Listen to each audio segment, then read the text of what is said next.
Hey everybody, I'm Zach. And I'm Jesse. And you're watching Tesla Time News. Episode 153 on Now You Know.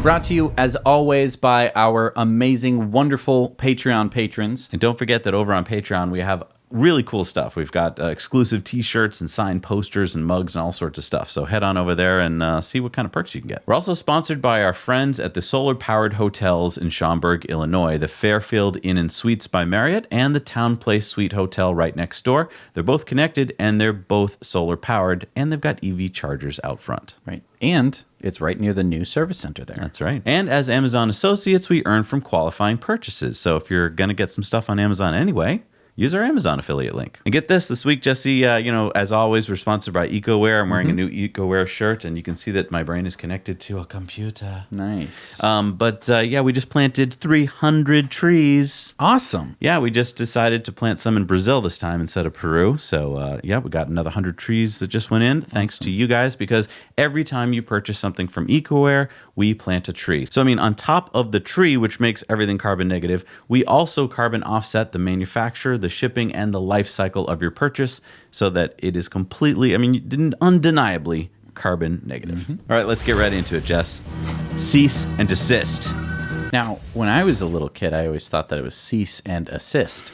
No, there's no assisting here. No. It's desisting. Desist. Stop. The opposite of assist. Yes. Stop it. Stop it. So the nonprofit group Plainsight got a hold of some documents from the National Highway Traffic Safety Administration, NHTSA, through a FOIA request. Do you know what a FOIA request is? Freedom of Information Act. Yep. So they got these documents last week showing that NHTSA sent a cease and desist letter to Tesla to stop making safety claims about the Model 3. Oh my goodness. And NHTSA also subpoenaed Tesla to get info on the number of crashes involving Tesla. So NHTSA took exception to Tesla's blog post from October 7th of 2018, in which Tesla claimed that the Model 3 had the lowest probability of injury of any vehicle tested by NHTSA. So NHTSA's guidelines ask car makers not to use terms like safest. NHTSA is also asking the Federal Trade Commission to look into whether the blog post by Tesla was unfair or deceptive. Now, you got to remember that in 2013, NHTSA also took issue when Tesla claimed that the Model S had achieved a safety score of 5.4 stars. NHTSA only gives up to 5 stars. And NHTSA doesn't want any manufacturer claiming anything more than just saying, we got this number of stars. So, oh my gosh, this is some terrible news, right? Because the NHTSA sent a cease and desist letter to Tesla. What is Tesla's recourse to this? Well, first of all, it's not that big a deal. A cease and desist letter just means stop what you're doing, please. You can respond to it. It's not a legal document or anything. Okay. And so their lawyer did respond to it. Tesla's response to NHTSA is as follows. Dear Mr. Morrison, we are in receipt of your letter requesting that Tesla discontinue use of public statements that the Tesla Model 3 long-range rear-wheel drive achieved the lowest probability of injury of any vehicle tested in NHTSA's New Car Assessment Program, or NCAP. Respectfully, we disagree with the agency's position. Tesla's statement is neither untrue nor misleading. To the contrary, Tesla has provided consumers with fair and objective information to compare the relative safety of vehicles having 5-star overall ratings. NHTSA's NCAP has succeeded in challenging manufacturers to develop safer vehicles, and now, with approximately 40% of vehicles receiving 5-star overall ratings, it is more important than ever to help consumers differentiate. Tesla's blog statements are entirely based on actual test results and NHTSA's own calculations for determining relative risk of injury and probability of injury. Based on this published data, the Model 3 long-range rear-wheel drive has achieved a vehicle safety score of 0.38. That translates to an overall probability of injury of 5.7%. NHTSA has rated almost 1,000 vehicles since the current NCAP began with the 2011 model year. We have compared these results to every other public test report. No other vehicle has ever achieved an overall lower score. Wow. Yeah, now I had to dig through a lot of documents to find that response because there's just a lot of just crummy emails back and forth. But that's basically Tesla's response to NHTSA. So, wow, there is a lot to talk about here. Yeah. So, first of all, there's this thing with the 5-star crash safety ratings. I'm not paying attention to every single car that has a 5-star crash report. I don't have like a big thing on my wall that's keeping track of all this stuff. You're telling me that 40% of cars being sold have a 5-star crash safety rating. Yeah. So, I mean, it's good. It would be bad if they all had 1 star. Right. But you'd think that if, most of your class is doing pretty well, you might want to make the test a little harder. I mean, this is like if you were a teacher in a class and 40% of your students were getting A's, but some of the students were doing a lot better than the other kids that were getting A's, and you didn't change anything, which is fine, like in elementary school, or just, we're just trying to meet up to the standard. But this is like a competitive thing. And we're talking about safety here. I mean, if you want to have the safest car, which you should, then it's not true that all 5-star cars are the same. Right. Some are better than others. It's just like it's not like they're perfect. Right? It's not like you can't get hurt if you get into one of these cars. That's not true. Tesla is being a try-hard here. To use the school example, they're trying all this extra effort putting into their school project or whatever to get ahead and to be better than everyone else. Yep. And basically all they're asking for from NHTSA is like, would you please just let us acknowledge the fact that our cars are the safest, because they are, according to NHTSA's data. And that's the weirdest part about this. Yeah, so digging through this FOIA request, I found that NHTSA's only thing they could really hang their hat on is this statement here. NHTSA's big claim is that NHTSA's guidelines explain that comparing frontal crash ratings or overall vehicle scores of 2 or more vehicles with a weight differential of more than 250 pounds is inappropriate. So their claim is basically, your car is way different than most other cars, so you shouldn't be comparing apples and oranges. So, I mean, this would mean that if you were, driving something really light, I don't know what a really like light... a Focus or something. Focus, or, an even smaller car, like a Golf or something, and then you got into an accident with a big truck, that there's no knowing what the safety margin is there. But Tesla had a pretty good response. The Model 3 rear-wheel drive long range has an average curb weight of about 3,885 pounds. According to EPA, the average weight of a light-duty car or truck in 2016 was 4,035 pounds. So although we never intended to comment on weight, the weight of Model 3 is closely associated with and within 250 pounds of the average vehicle it may impact as well.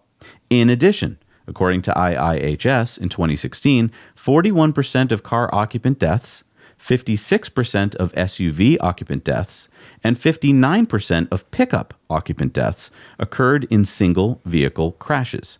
Therefore, a majority of potentially serious crashes involving a Model 3 can be expected to involve no other vehicle or a similarly heavy or lighter car, truck, or SUV. I don't think NHTSA really has a leg to stand on here, other than they just don't want car manufacturers to stand out in the crowd. I think that they set up these standards so that all car manufacturers could get to safe, and then it's like, okay, nobody's gonna stand out. It's 5 stars.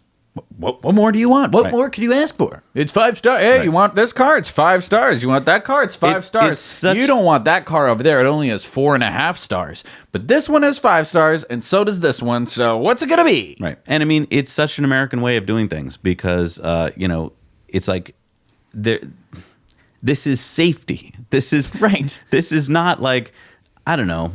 We're not talking about hot dogs or something. Right. This is safety. So having the most safe car in the world could be something you would want. Why not continue to differentiate the safer and safer and safer cars, and you just only have one car that has 5 stars? This is the one car that has 5 stars. That one only has 4.92. Exactly. No, you're absolutely right. And that's one of the biggest complaints of NHTSA's system is that it's usually way far behind the times. Usually it takes a few years for them to catch up to whatever the newest safety features are. So in the meantime, there's no incentive for a manufacturer to even include that. Right. So I'm getting so excited about version 10 software coming soon. Elon just said, Tesla software version 10 is looking real good, releasing to early access list soon. So then on Twitter, Pauline said, will version 10 be available end of August in Germany too, or a bit later? And Elon said, might take a bit longer to get through regulatory approvals, likely September. So it looks like Europe is going to get a little bit later than we are here in the US.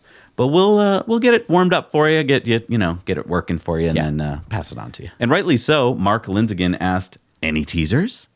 And Elon said, video is amazing with the Tesla sound system. Will include karaoke. This means I didn't think that was going to happen. I did not think that was going to happen, but apparently we're going to have video. Which That's means awesome. I could have Netflix in the car. You could have Now You Know in the car. Yeah, YouTube, Netflix. I hope they have all the other streaming services since Netflix isn't going to cut it in terms of being able to watch all the shows you want to watch. That's a completely different rant. But anyway, that's awesome.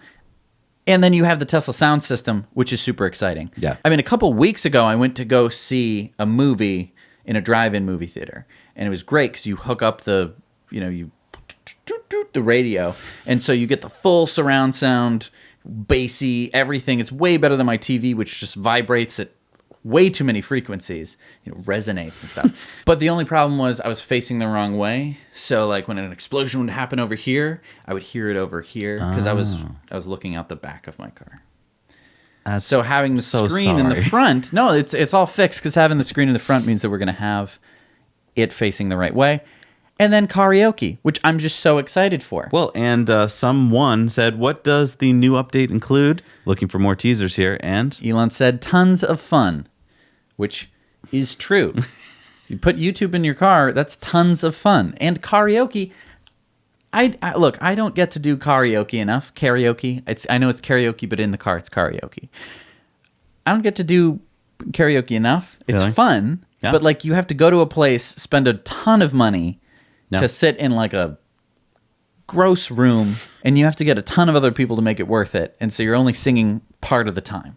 And the rest of the time you have to like cringe and listen to your friends. Again, big bonus, you can do karaoke in the car with just yourself. You don't have to have anyone else. It's probably how it was intended, actually.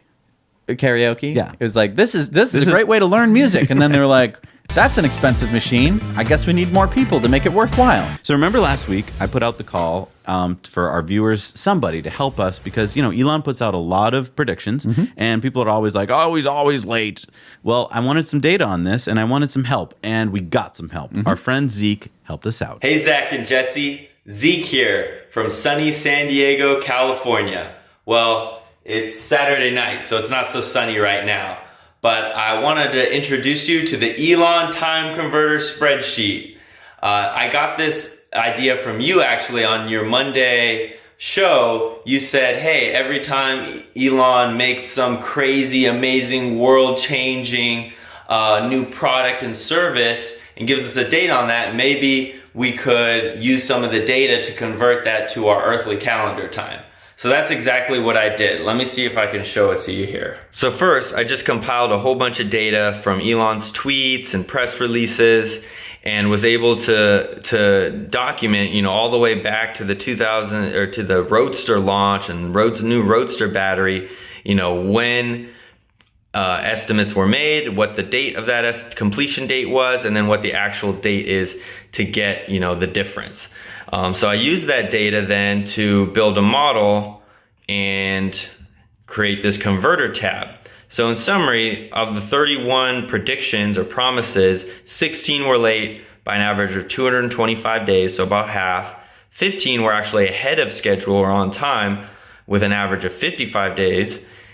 2 were canceled and not included in the data, like the Tesla minibus was canceled and full self-driving coast to coast. And really that's because the Tesla minibus is not needed because of the Boring Company tunnels will solve the same issue of traffic. And then the coast to coast drive is just a PR stunt, and Tesla's really focused on building out full self-driving to be dynamic for any road trip, right? So I don't blame them for canceling that.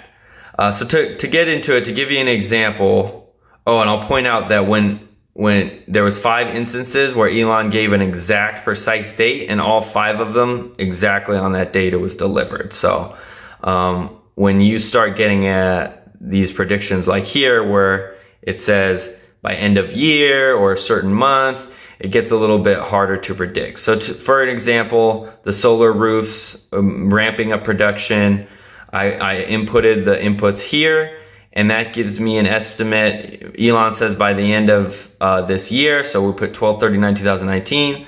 But based on the past data, we calculate an on-time probability of 38%. And if it is late, it'd be close to August 28th, 2020. I do want to give a big caveat. We're dealing with timelines and predictions. I tried all kinds of regression models and really wasn't able to find one that was significant. These p-values are terrible. But what I did want to point out is Elon is changing the world. Tesla employees are changing the world. SpaceX, Boring Company, and whether they're a little bit late, the bottom line is this quote right here. I always deliver what I say, just maybe not in the time frame that I say it. And that's fine, because at the end of the day, Tesla employees, SpaceX, Boring Company, you guys are dragging humanity forward, sometimes dragging us by our hair, and I really appreciate all the hard work that you guys are doing. I just created a funny little spreadsheet. I don't know, I'll put it on the internet in case people have better ideas or want to kind of expand on it. It might be a fun thing to do. And I'll just make one plug. I'm trying to be the first ever person to crowdsource a Tesla Model 3 online. Go to the GoFundMe. I'll send you a link. But what I'll do in return for it is 8 hours a day on a Saturday. I'll stand in front of a car dealership, a BMW dealership near my house, park the Tesla Model 3 there with a big arrow sign saying free test drives, drive electric, and try to convert some of those would-be gas owners or customers into Tesla Model 3 purchases or Model S or X, or just, bring them over to the EV revolution. So trying to crowdsource that. I will post those videos online. The 8-hour footage I'll speed up, I'll make it entertaining, and I'm gonna do that. I think I said for 24 Saturdays, and document it and film it. And if I don't, I'll sign a contract, or I'll commit to raffling it off to any one person that actually donated. So just think, if we could get 6,000 people to give $10, we can get me out there on the street giving free test drives and even make some more EV customers. All right, guys, keep up the great work. See ya. I love the regression stuff. Yeah. I mean, it would be really weird if you could predict it really accurately. Well, maybe he can. I mean, he's got a spreadsheet. We're going to put the link down below so that you can, try it yourself. Yeah. We've just put in some calculations here. Remember Elon's tweet about holding the Tesla pickup reveal event in September, October of this year? Mm-hmm. Well, according to Zeke's calculations, that is a 36% probability that it will happen on that date. More likely, though, it will happen near March 17th of 2020. So let's see if it's correct. Interesting. All right, I've been wondering this for a while, and this tweet just kind of answered it. Daniel Mendez said, how can I get into the early access? I have full self-driving. And Elon said, priority/early access will be automatic for all users with full self-driving. Okay, because I'm a little angry if you haven't sensed it already. Right. I've had full self-driving signed up. I bought it day one, and I've not been part of the early access program. And so I've always been like, well, did I say something wrong? Was I taken off the list? Maybe I did. But it's never been clear to me. I know people who are on the early access program who got their car after me. Yeah. So what? I mean, what? All right. So Bob Dewey says, awesome. Is it still planned that early full self-driving buyers like myself will be in the early access list? Because it hasn't been the case at all. Feeling you, Bob. And Elon said, thanks for reminding me. We'll rectify. Okay. That's slow down there, Elon. Thanks for reminding you. Don't you have some other people that work on your team that could be reminded of this? Shouldn't this be? Is he the only Google Calendar in the company? This is not your problem, Elon. This should not. You should not be rectifying this. You should be calling someone and saying, "Hi, hello, you're fired," and also just leave on the desk that they should fix this problem. Yeah. I'm sorry, but someone should be in charge of this, and that someone should not be Elon Musk, because he has so much to do. Yeah. He has so much other stuff to work on. This should be the last thing he should be thinking about is who is on the early access program. And again, if you make us the VPs of special operations, we'll take care of this stuff for you. That's how it'll simple be in it the is. lunchroom. I'm going to find out whoever that guy is. I'm going to give him a big noogie, and we're going to get that settled out, because this is ridiculous. Yeah. Now, Juiced went on to say, bought full self-driving 3 months ago. Will I still qualify for early access? And Elon said, full self-driving owners will get priority in the upload queue, which is not what early access is or was. No. Let's be Again. clear. So early access program was supposed to be a bunch of kind of beta testers who would test out things like the new enhanced summon, right? Where Yes. you want people you can kind of trust to, use it properly and to give you feedback, right? Or just a small number. So Right. that way, if all of them crashed in one day, it wouldn't be all the Tesla cars in the world. It Right. would just be a smaller number, which could be a little bit more manageable. If you're saying that all of us on full self-driving are going to get the upload first, what you're basically saying is that there is no early access program, that everyone just gets the updates all at the same time, and we just happen to get it an hour or two or a day or two early. But that's not true. No, it's not. Because I know the people are on the early access program. Because I talk to them and they tell me. Yeah. And they have these connections. They say, "Oh, I know this guy." Why do they know a guy? There should be no knowing a guy. This is not the mafia, okay? We should just have a system and follow the system. I hate to be mean to Tesla. I hate to be like dragging down on Tesla. There's enough FUD out there already. But I am so sick and tired of this like early access lie that some people have it, some people don't that should. It's just annoying. I kind of picture a Don up there in the early access program. Hey Jesse, Yeah. you want to be admitted? You're gonna have to do me a favor. Yeah. One little favor. Right. You get What's it. the favor? I'll do it. I want enhanced summon right now. All right, get a carpet and some chain and some duct tape. I mean, And what- meet me in the alley behind Fremont. All right, so Model 3 is poised to be the #1 global premium car in 2020. So this article by Clean Technica gives the story of a very conservative outlook for Tesla, which would make the Model 3 the global #1 premium car in 2020. And it's not like if everything goes right. It's actually being, I think, way too conservative. And so you can see here on this chart, the red line there is the Mercedes C-Class. The yellow line is the BMW 3 Series. And that blue line, of course, Is the Model 3. And you can see it just growing and growing and growing while the other ones are staying stagnant. And so by 2020, it looks like the Model 3 will overtake those two cars to be the #1 premium car in the world. in the world. Now, why are you saying that this is conservative? Well, because the numbers they ran are basically just assuming kind of steady state growth, like nothing crazy, basically going off very boring quarters. I think there's no reason to think boring is going to happen at all. I mean, once Shanghai gets going gangbusters, there's plenty of demand there. There's plenty of demand here. It's just that everyone's been reporting lately like, oh, well, why don't I see people lined up in front of Tesla stores? That's because you don't need to anymore. So apparently, Elon Musk supports Andrew Yang for president. Yeah, pretty early in the campaign for him to even come out with a choice.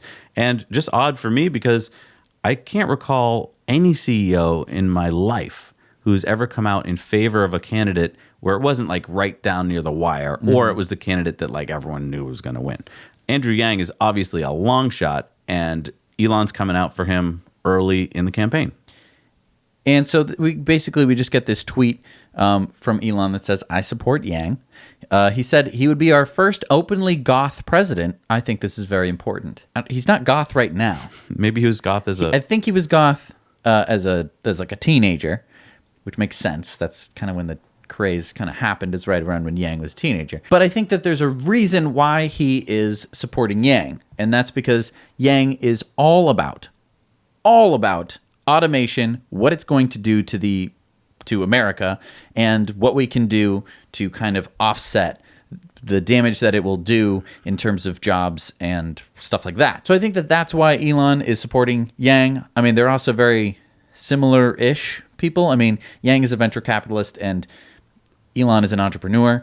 They kind of go hand in hand. Yeah, no, it's interesting because having this discussion this early in the campaign is great, I think, because we're going to start to talk about topics that aren't traditional political topics. Right. Usually it's just, education, I'm in favor of jobs. But now we're going to have to talk about, well, what are you going to do if the jobs turn into be robotic jobs? How are you going to pay for things? Right. What happens when a lot of the truck driver jobs go away because Elon Musk disrupted them away? Right. It's nice. It's kind of nice to have Elon supporting a candidate that is going to try and fix what would happen with the disruption of jobs due to automation, which Elon is causing or could be potentially causing. Right. Like, you could imagine in a cartoon, you'd have some character that's like, I'm going to steal all these jobs. And he'd go, nah, nah, nah, nah, those suckers will never know what hit them, right? Whereas Elon is actually like, oh, I'm going to support a candidate that, if he wins, would make a system that would hopefully help people avoid the troubles of automation. Yeah. So I think it's really interesting. So when I read this in The Guardian, I got depressed first, then I got angry. First, I didn't believe it. Yeah, I kind of thought, well, it's The Guardian. They're from England. They don't understand that we have a constitution here in the United States. Well, what I'm talking about... That's the sort of thing that we tried to get away from with those dirty Brits. Exactly. So what we're talking about here is that 18 United States, want to outlaw protesting pipelines, oil pipelines. So when I first read it, I thought, well, that's something they want to do, but it's not going to happen. And then I read that it's actually passed in some of the states. So, for instance, five states. Yeah, and so in 5 states, it is now against the law to protest an oil pipeline being built in your state. Let me just quote George Monbiot, who is the Guardian columnist. We are told to fear the extremists who protest against ecocide and challenge dirty industry and the dirty governments it buys. But the extremists we should fear are those who hold office. If you think it's just the states you should be worried about, in June, Donald Trump's administration proposed federal legislation that would jail people for up to 20 years for disrupting pipeline construction. Take a look at this map here, Jesse. So this is showing you which states have enacted these laws, which states are proposing them, and which states it hasn't passed. But that's not a small number there. That's 18 states. Right. So when the Texas law goes into effect on the 1st of September, it will make impairing or interrupting a pipeline construction a felony, punishable by up to 2 years in jail and a $10,000 fine. If an activist is alleged to have intent to damage or destroy a pipeline facility, they could face a third-degree felony on par with attempted murder and up to 10 years in prison. And any organization found to be similarly culpable could face a $500,000 fine. Little history lesson. The United States made a constitution. A lot of people like the Constitution. A lot of people support the Constitution. A lot of people have little pocket constitutions. So the First Amendment goes like this. Congress shall make no law respecting an establishment of religion or prohibiting the free exercise thereof, or abridging the freedom of speech or of the press, or the right of the people peaceably to assemble and to petition the government for a redress of grievances. So, peaceably assemble. Well, I will say the argument you're going to hear back from these people is they're going to say, no, if you peaceably assemble, that's fine. It's just that you can't have the intent to damage or destroy a pipeline facility. Okay, so let me just walk through how this usually goes. Now, usually you're in front of town hall, right? And town hall, there's maybe some news organizations. They have cameras. Everyone's got a phone. It's all connected to the internet. Oh, you're talking about like if you do... if you're doing any kind of protesting... Gotcha. You're usually in front of, some building. Some building that has a lot of important people in it, and you're usually in a city or a capital or something like that. And so you're protesting something there. So if you get arrested, there is clear, people can watch you get arrested and be like, oh, that guy, look at this video evidence of this guy not doing anything wrong and getting arrested. Yeah. Gee, that sure violates the Constitution. Bad things should happen to the people who made that happen. Here's the problem with pipelines. They're in the middle of absolute nowhere. Okay, so there is no guarantee that you're going to have internet. There's no guarantee that the press is going to be there filming it. And there's going to be no guarantee that your phone doesn't get confiscated. Right. So here's a problem. You have people protesting in the middle of nowhere. The police can show up, arrest everyone, charge them with this stuff, and send them to jail for a really long time or give them extremely harsh... this is extremely harsh sentences. Well, here's the problem I have. Intent to damage or destroy. How do they know what my intent is? Exactly. It's one thing if I'm smashing on it with a hammer, but if I'm just standing there with a sign that says, I want this out of my state, well, I guess that's my intent to have it gone. You're going to put me in jail because I intend to do something that you read in my mind? Isn't that Minority Report? That's Minority Report. That's future crimes. Right.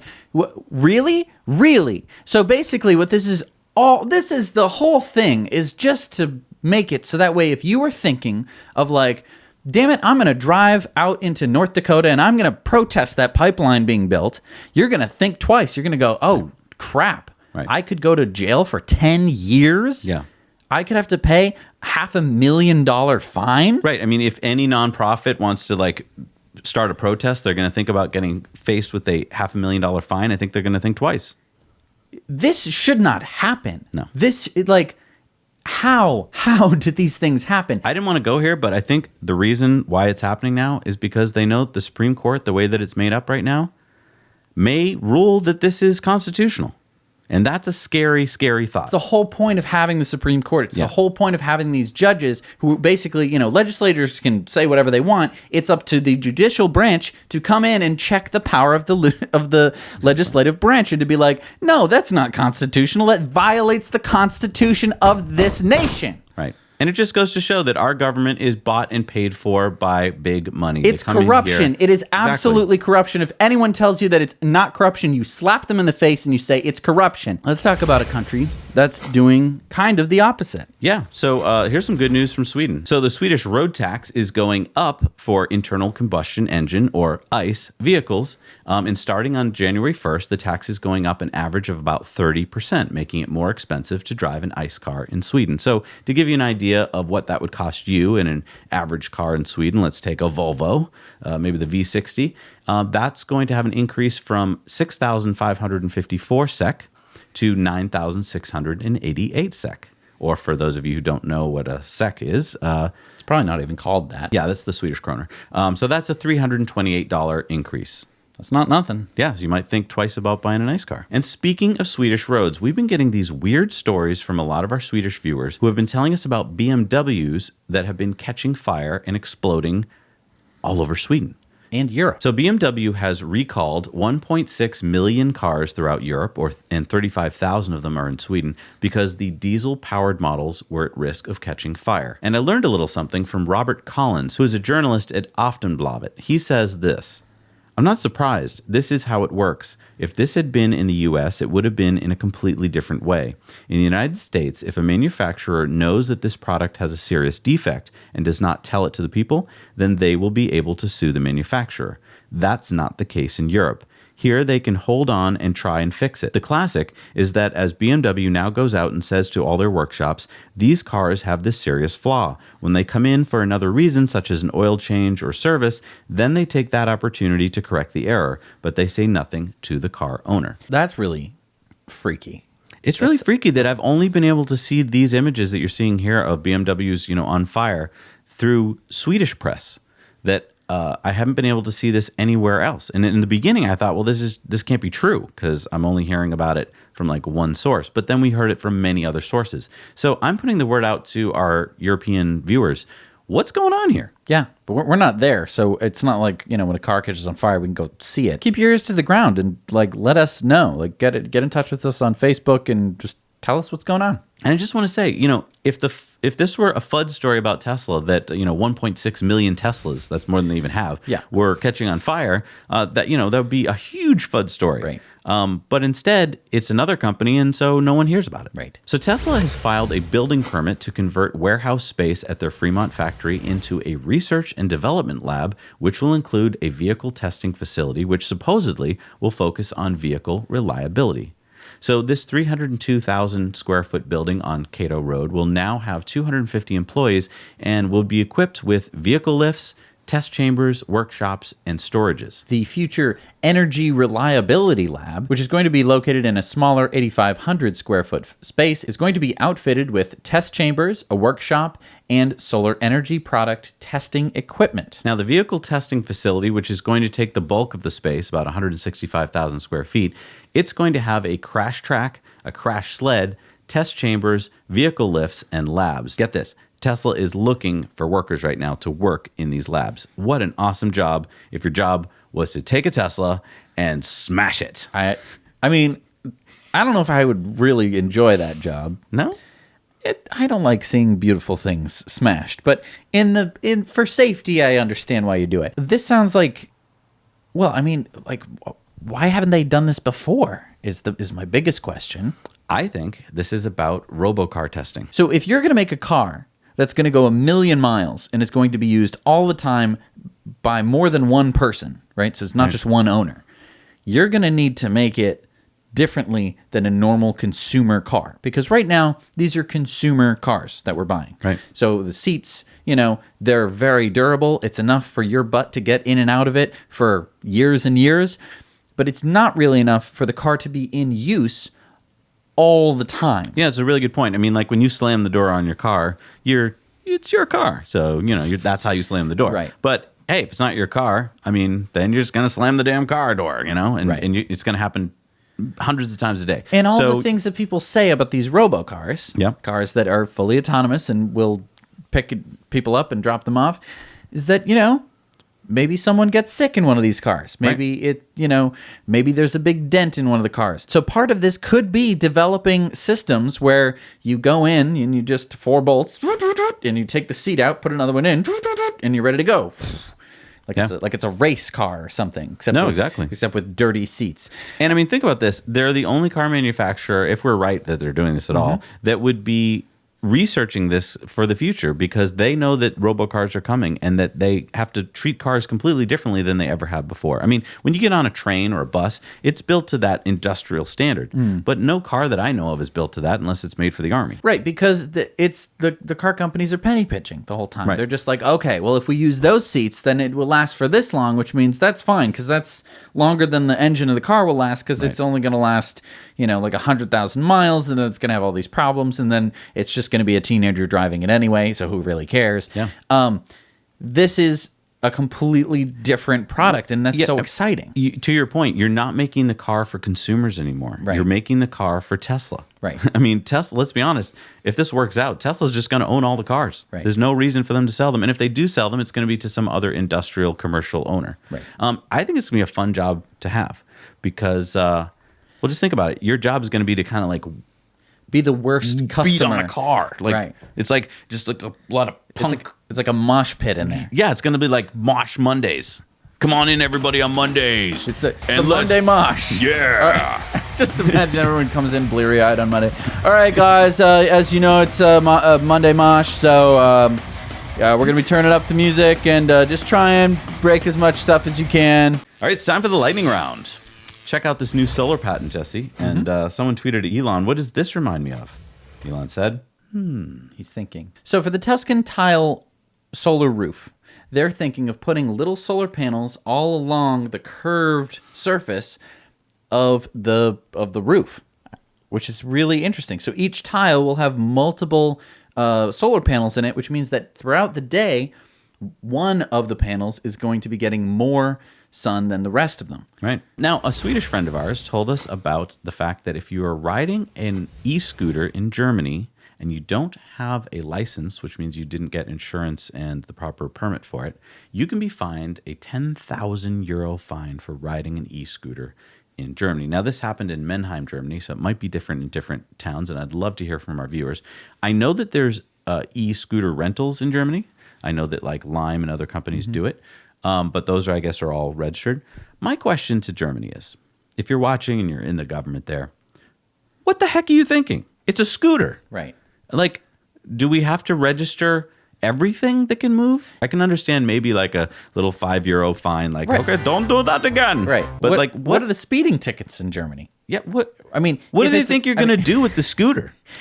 You could try as hard as you could to do as much damage with the scooter as possible. It would involve you not driving the scooter. It would involve you swinging the scooter around like a big flail. That's what they do in LA, actually. They do that in LA, and it's really scary. Yeah. Don't do it. Yeah. Don't do this. This is a stupid thing. Now, I understand e-scooters have a terrible name, and you, Bird, because you screwed it up for all of us. They dumped scooters on San Francisco streets with no business license, no plan. They were just like, we're going to maybe make money, and they didn't. And it's their fault. And everyone was like, what is going on? These scooters are everywhere, and no one is taking like responsibility for this.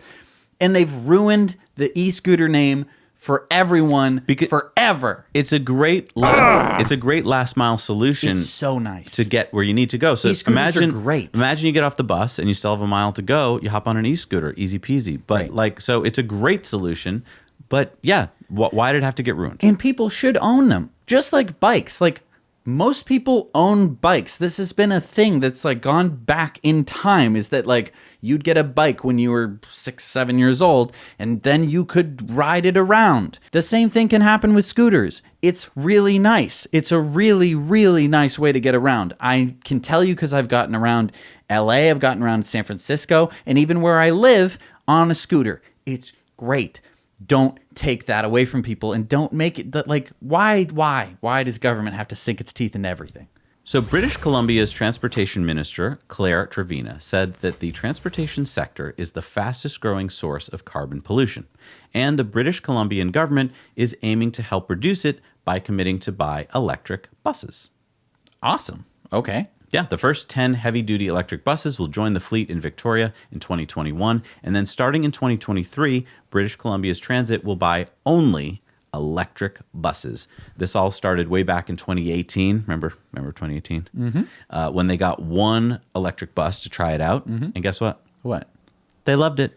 The bus everyone drivers loved it. The passengers loved it. Wow. Everyone on the street loved it because it didn't smell. Right. Yeah. So Surprise, surprise. Surprise, surprise. Who You would've thunk? get butts and seats in an electric vehicle, and everyone loves it. So the plan now includes replacing more than 1,200 existing buses and adding another 350 over the next 10 years, with the goal of having an entire fleet of electric buses by 2040. Now, my only question is, I think it's great. You're basically going to keep just buying electric ones when the old diesel ones wear out. But couldn't you sell the diesel ones to another city? Like, does that happen? Do municipalities do that? Do they buy used things, or do they only buy new things? I don't know. It's just sad that you have to wait till 2040 to get them all to be electric. And I think it's annoying that they're only going to start buying the, only electric buses in 2023. Like, just commit right now, because that's what you have to do, is commit right now. Yeah. All right. So what do you think's going on here, Jess?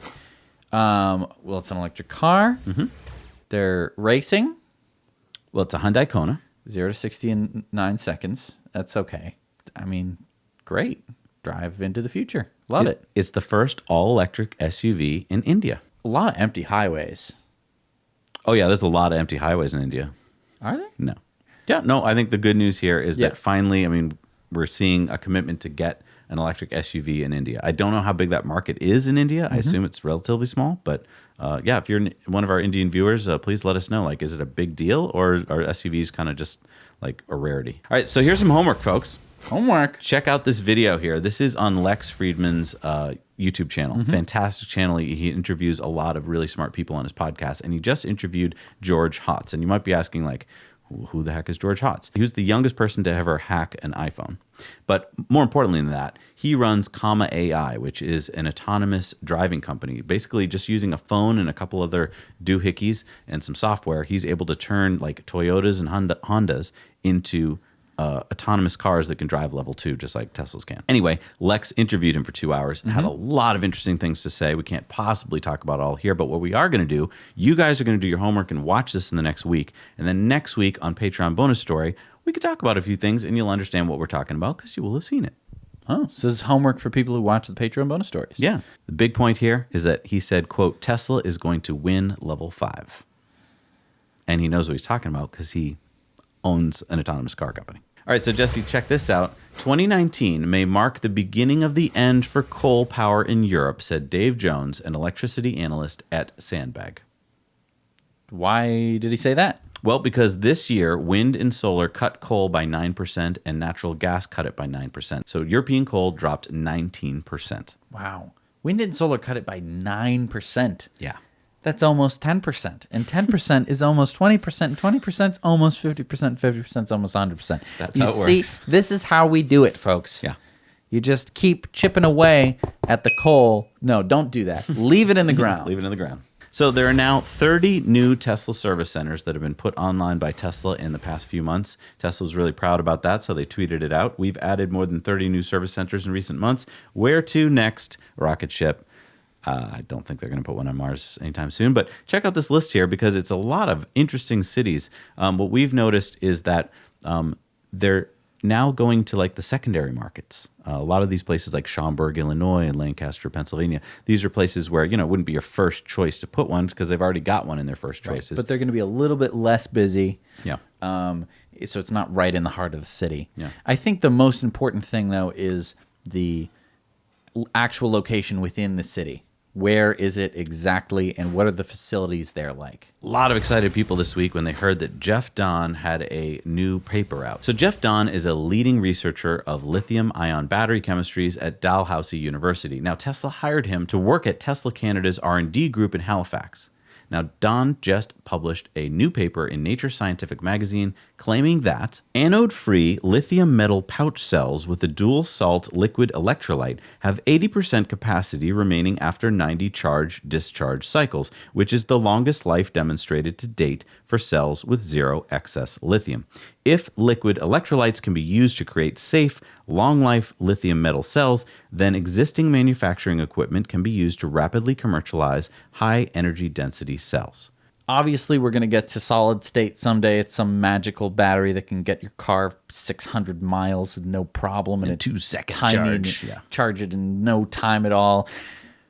We're not there yet. Right now, we have to deal with what we have, but at least what we have is freaking sweet. So Tesla just announced that they have new Model 3 floor mats for $195. They've got these new ones with vertical walls, which a lot of people like because you can keep the mess in the floor mat. And just dump it out. Yep, and they say the floor mats are made of 100% recyclable thermoplastic elastomer material and completely free of cadmium, lead, latex, and PVC. And according to a new study published in the Transportation Research Interdisciplinary Perspectives Journal, which followed over 10,000 adults in 7 European countries, people who ride e-bikes get even more exercise than traditional bicyclists. Uh-oh. I hear gears spinning. I hear... They're coming to get us. I hear idlers moving. I want to just tell an anecdote about what we did literally yesterday. Yeah. We're testing out some new e-bikes. We decided to go for a little bike ride to see what we thought of them. It turned into a 5-mile bike ride all around town, basically, because it was just so much fun. Now, we were still pedaling, but there was a huge amount of pedal assist. There was even throttle on some of them.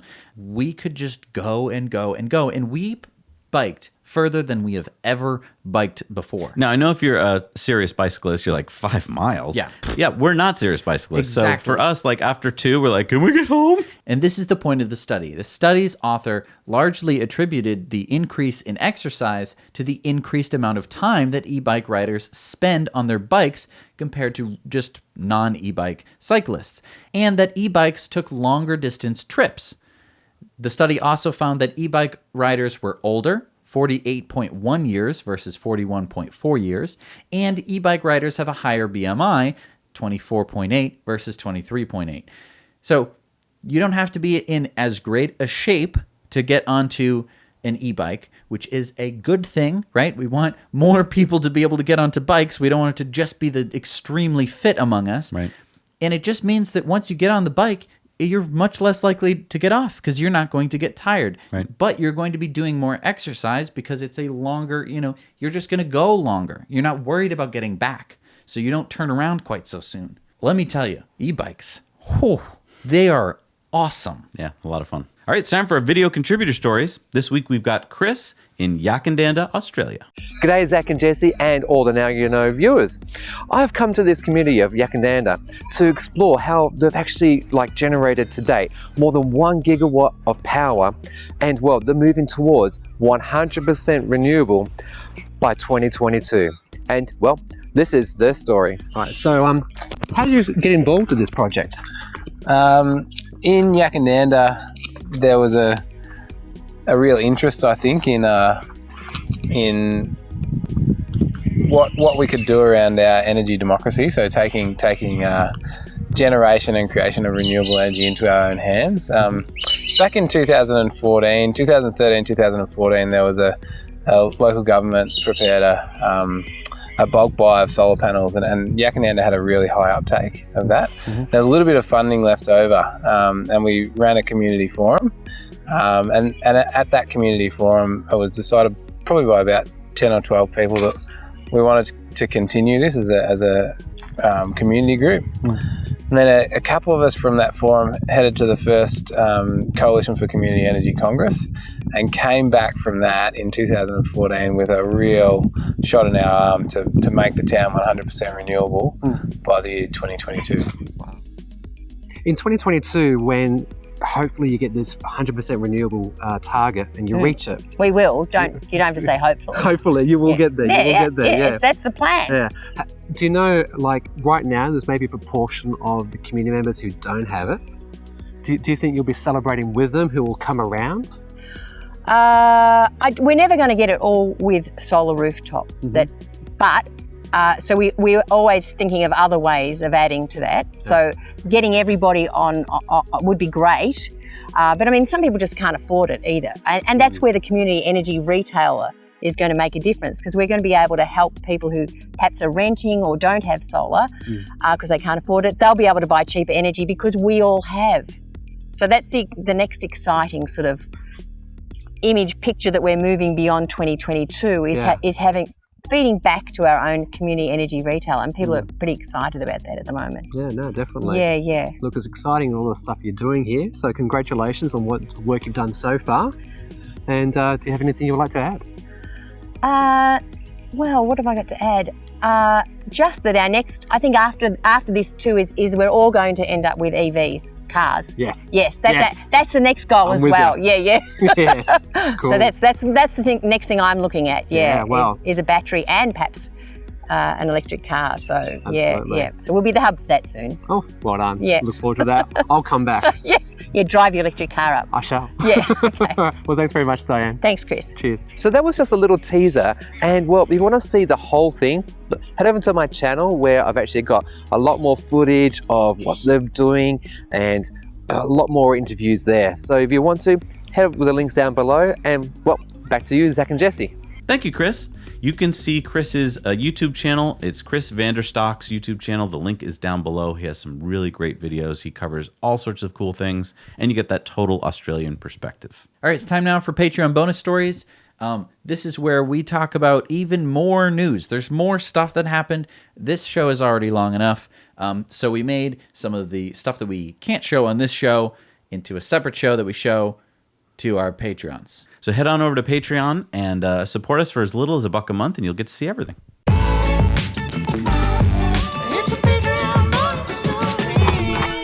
Hey everybody, we're back from our Patreon bonus stories. It's time for our Patreon shout-outs. These are people who support us with $5 or more a month. Who do we got this week, Jess? We have Stuart Cameron, Bradford Dushak, Craig David Flores, Brian McCaig, Richard Swink, Anders Bohr Eric Peterson, Rasmus Coafud, and Tobin.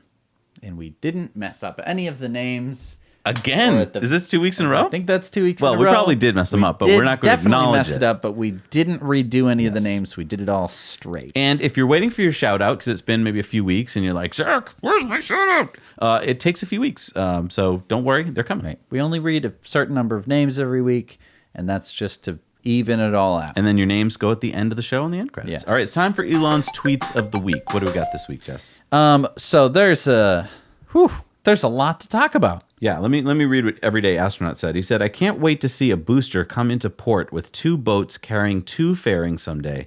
Oh man, wait until there's a Falcon Heavy where everything but the upper stage is recovered and reused. That'll be incredible. And let's talk about why he's saying that.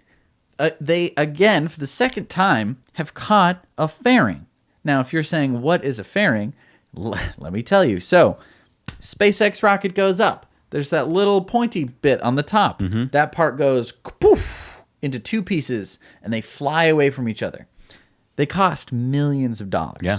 And so Elon said, hey, instead of these smashing into the ocean to never be used again, why don't we reuse them? Because it's essentially a pallet of millions of dollars hurtling towards Earth. Mm-hmm. So they put a parachute on it, and then they sent out a boat with a gigantic net to go catch it. And then we get a video like this.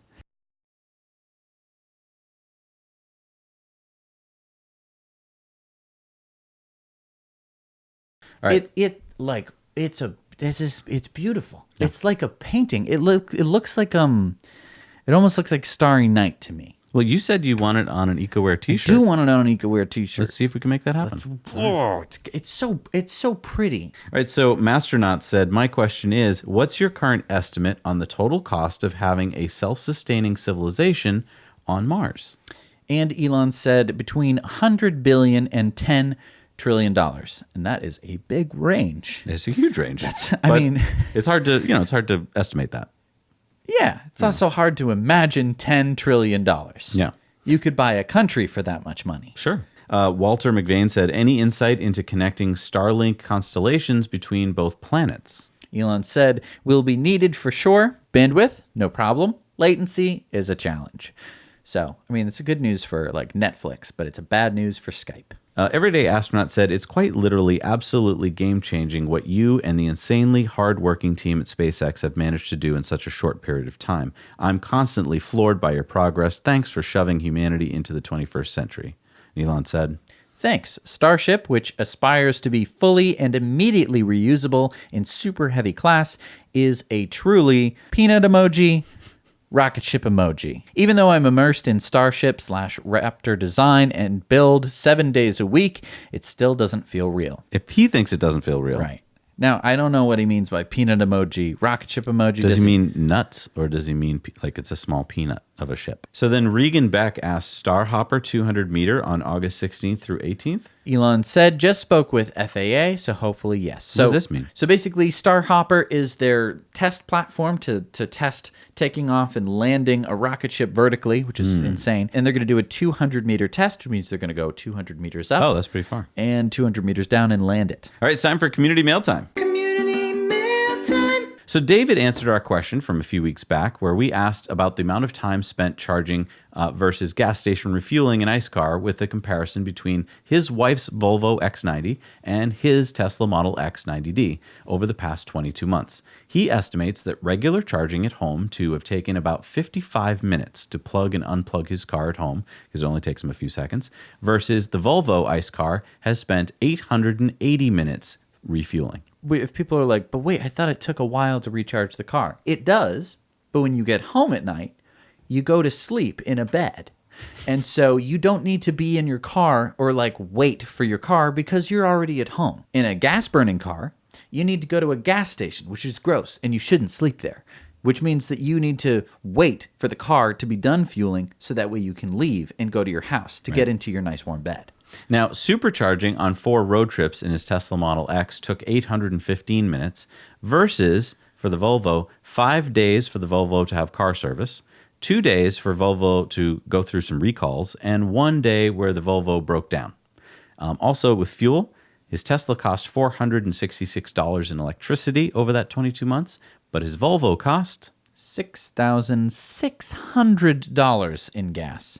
Our friend John from just outside of Houston, Texas, wrote to remind us that not everybody in Texas is opposed to renewable energy. Not shown here is the 28.1 kilowatt PV solar array on his roof, and yes, those are signed Founder Series Powerwalls. John also reminds us that only 2 states in the union prevent you from buying a Tesla directly from the factory, and that would be Texas and Michigan. So our friend Bastian said that he has this super duper recommendation for the Maple Hill Bed and Breakfast in Hallowell, Maine. It's got 2 Tesla destination chargers and 2 J1772 chargers. It's powered from a 15 kilowatt solar panel array plus a 10 kilowatt wind turbine.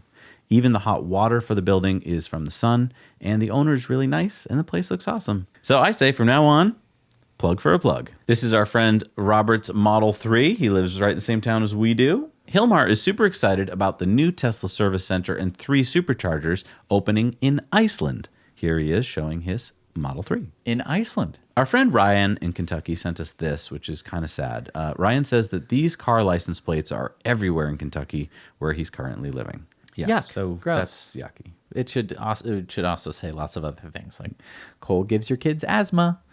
Yeah. Coal's gonna make sure your kids are gonna live in a dystopian future. So Jesse, remember we went to Florida on our road trip and we stopped at the Plantation, Florida Supercharger?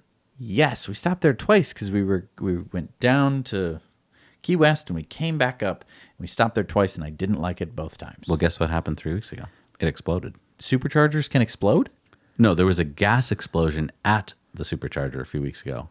And our friend Co here reported that about 5 days later, Tesla had the superchargers back up and running. All right, it's time for our on-air question of the week. We've got a question here from Jonathan. He says, when discussing the Green New Deal, detractors always ask, but how are you going to pay for that?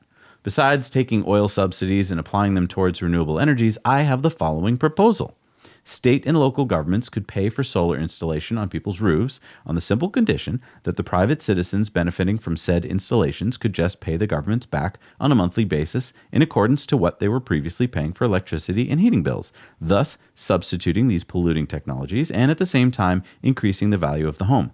To make it more worthwhile for taxpayers, who essentially are the investors, the agreement could include the homeowner would have to continue paying for a further year to pay back the interest. This solution seems so simple to me, but I'm not an expert in any means. What do you guys think? So this is extremely similar to a power purchase agreement, which is basically where instead of the government, you go to a solar company who says, we will install the solar on your roof. You don't have to pay anything up front, but you are going to pay for the electricity that it generates at a generally a lower rate than what you're currently paying for electricity.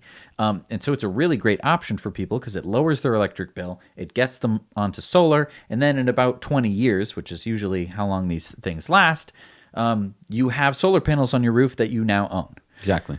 And I mean, I have the system, and the reason I could afford to do it was because our state, Massachusetts, gave a big incentive to do it. So there was a solar credit program, which made it all possible. So basically, your idea, Jonathan, so it is a viable idea. It does work, and it doesn't mean the government has to get involved in actually putting them on your roof. They could just have this program, and then private companies would come along and do it, like Tesla did. In the solar credit, this is a complicated issue, but basically the solar credits would have benefited you if you wanted to put the solar panels on your roof yourself. Right. I think that your idea is a good one. I think that a government could do that. I think that it could be done privately. Well, and I just want to show Massachusetts did it and did it very well. And so we are the 5th most solar per capita in the country. We're by no means the most sunny state, right. But because our government got behind it, we put in a lot of solar. So yes, if your country or state decides to do this, you'll have a lot of people switching to solar too. So Jonathan, awesome idea. You should run for something. All right, it's time for the results of our Patreon poll. We asked, do you think Tesla will actually release version 10 in August? And most people said nope. Probably more like September. I lean to agree with them. I mean, it's always better late than never. All right, time for Supercharger reviews. And remember that you can go to our webpage where we've got all the Supercharger review videos. You can upload yours, and it'll be on there instantly. And then Brent and Bobby and Jack will go grab those and put them on the show. So Let's see what we got this week. Hi, Zach and Jesse. This is Luke and Ivy at the Friars Road Supercharger at 7007 Friars Road in Mission Valley. This is in San Diego, California. This is a really nice supercharger. It's at the mall. It's in the parking garage next to Bloomingdale. There's plenty of places to eat. There's a Sbarro, some cafes, Panda Express, and that's right, Ivy, plenty of other ones. It's a great place. There's a play area for kids. Ivy's a little 20-month-old toddler, so she really likes to go there. Also, you can also go to the Lego store where they have usually some free blocks you can play with. So Ivy likes to go there too while we supercharge. So I rate this supercharger an 8 out of 10. It's got a lot of stores, a lot of food places, it's got places for kids. It does get full sometimes, and the charging is limited to 75 kilowatts. All right, love your show, guys. Hey Zach and Jesse, this is Tim at the Jackson, Tennessee Supercharger. It's an 8-stall charger. It's right off the highway, pretty easy to get to. There is a country store with a restaurant right behind us. And then if you cross the main strip right here, there's a McDonald's and a couple of other fast food places. Overall, it's easy to get to the supercharger, but I would say that as far as choices of places to eat, there's not much to choose from. I would give this about a 6 out of 10. Now you know. Hi, this is Delaware's Newark Superstation. It has 12 stalls, as you can see, and it has a welcome center here that has plenty of stores, restaurants, market, even massage chairs. It has a Starbucks in it, has a Popeyes, caramel, anti-ans, cinnamon, Pret a Manager, which has organic food, so that's pretty cool. Burger King, Panda Express. So across the superchargers is a Starbucks as well, but I don't recommend that one for dirty bathrooms. And on a scale of 1 to 10, I give this a 9. Doesn't get a 10 because there's no hotels or places to stay. That is fantastic. So yeah, if you're like planning a road trip and you're like, I don't know what, like I can see what's around this supercharger, but I don't know what it looks like in terms of like a walking around kind of view. Right. This is a great way to see it. Again, head to our website. Check it out. All right, what do we got for new superchargers this week? We have the 16-stall urban supercharger in Fort Worth, Texas. We got number 33 in Italy, number 472 in Europe. It's the 8-stall at Borca di Cadore, Italy. Number 14 in Taiwan is the 4-stall at Taichung in Quinmi, Chenpin. We've got the 10-stall urban in Stamford, Connecticut. And number 686 in the United States, number 1,613 in the world is the 8-stall 150 kilowatt supercharger in Stamford, High Ridge, Connecticut. Yeah, both are in Stamford this week. 2 different locations. Lucky ducks. Yeah. We have been working on something with the working title of community projects. We hatched this idea when we started our Discord a little while ago. And we quickly realized that Discord is the absolute worst place to start something like this.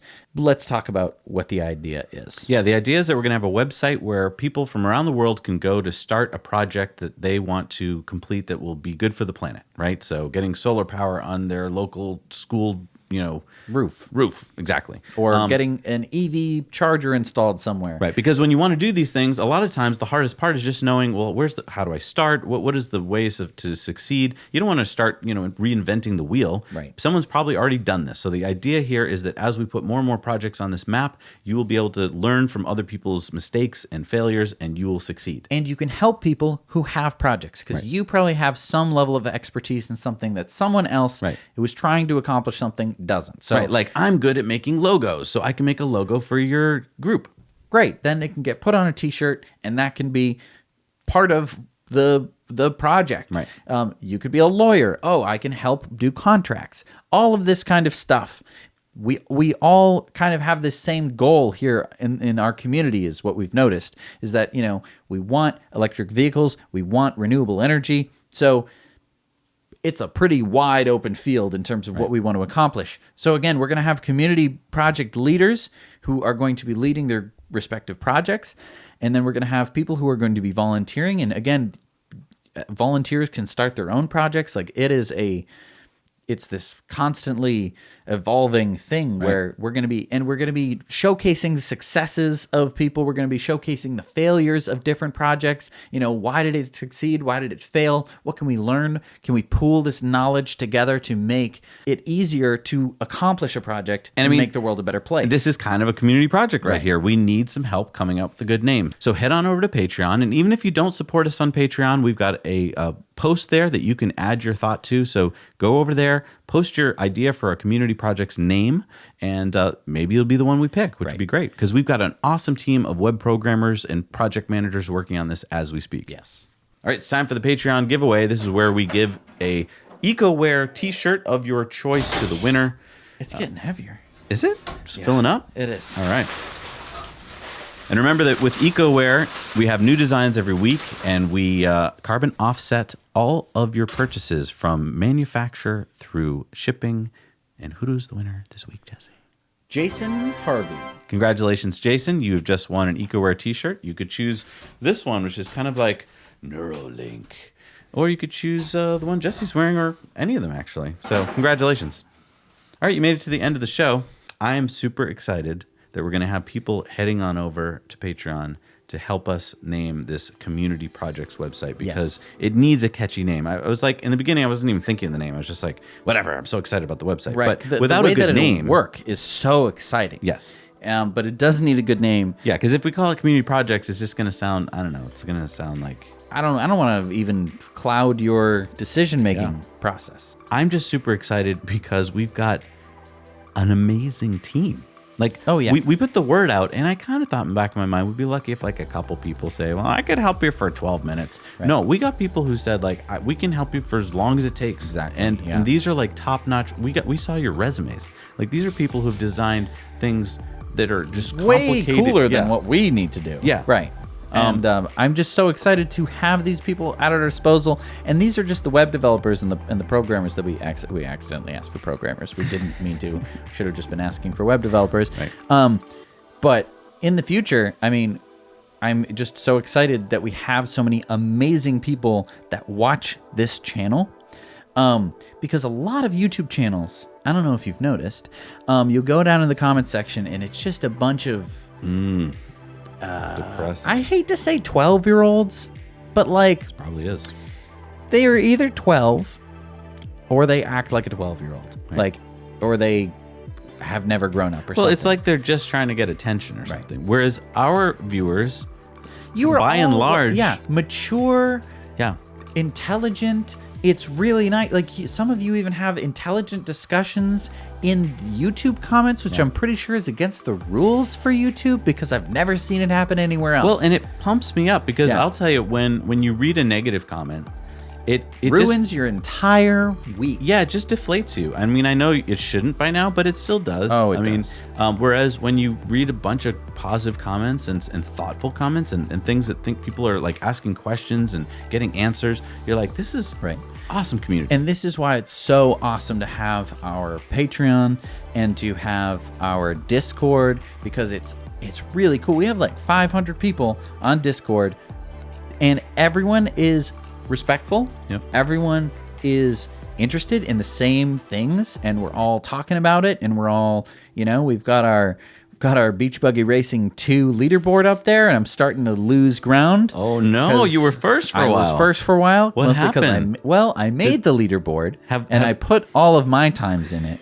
Oh, so basically, you were number one because you were the only one on there. Yes.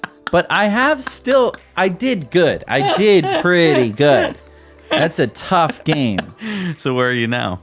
I don't know. I haven't been keeping up. I'm going to have to. And can I just remind everybody, Europe hasn't joined yet, right? I think they did. They did? Europe is I on don't there? know. I don't know. Someone started beating me. Craig, way to go. Thanks a lot, Craig. No, I'm glad that you're actually... That's awesome. You're actually so beating get back in there and come on. You made it all the way to the final level, didn't you? How many times? No, actually. Oh, you didn't? I've been like saving it. Oh. I shouldn't do that. You should play because I want to play a There's more games coming, like chess. I got chess. I know, I did too. Have you been It's- playing some chess? It's really... Hey, I'm sorry. question. Can we play chess against each other in different cars? No. That would be fun. Why don't they implement that? Because it's needlessly complicated to play a game that you literally can play against a computer with. No, I but don't know. it'd It's be fun to such play a- with other people. I don't like chess. See, if VP of operations, we would have thought of that. Yeah, we would still be having meetings about how I don't want to put that functionality in there. It's much better to put Beach Buggy Racing in. No, that was a smart one. I like that one. Well, I mean, multiplayer Beach Buggy Racing would be 1,000 times better Oh my gosh, that would be. than chess. I mean, I'm sorry. Yeah. Chess is a boring game. It's over. Wow, do you think they'll open that up? Is that going to be some of the fun he's talking about in version 10, that they'll have multiplayer, like beach... Three-dimensional chess? No, not chess, but, multiplayer games. No. That would be good. I don't think that Wouldn't they that will. be awesome? It would be, but they don't need to do that. They just need to put YouTube in the car, and it's already. That's gonna be it's fun. it's like a freaking sounds. It's a, What's the first video you're going to watch in the car? I don't know, whatever pops up on my feed. Hey, thank you so much for Thanks joining, so much everybody. for watching us. It was so fun. That was great. Yeah. And I think it's time you've earned a little stretch, get a little snack, get something to drink. It's been a long Go to time. bed. Go to bed. Hug your family. That's what I'm going to do. Call your wife. Yep. Call your husband. Tell them that you love them, because that's what we need more in this world. So true. just go do a good thing right now, because you just watched a 1-hour video. That's true. See you, folks. Bye. Now you know.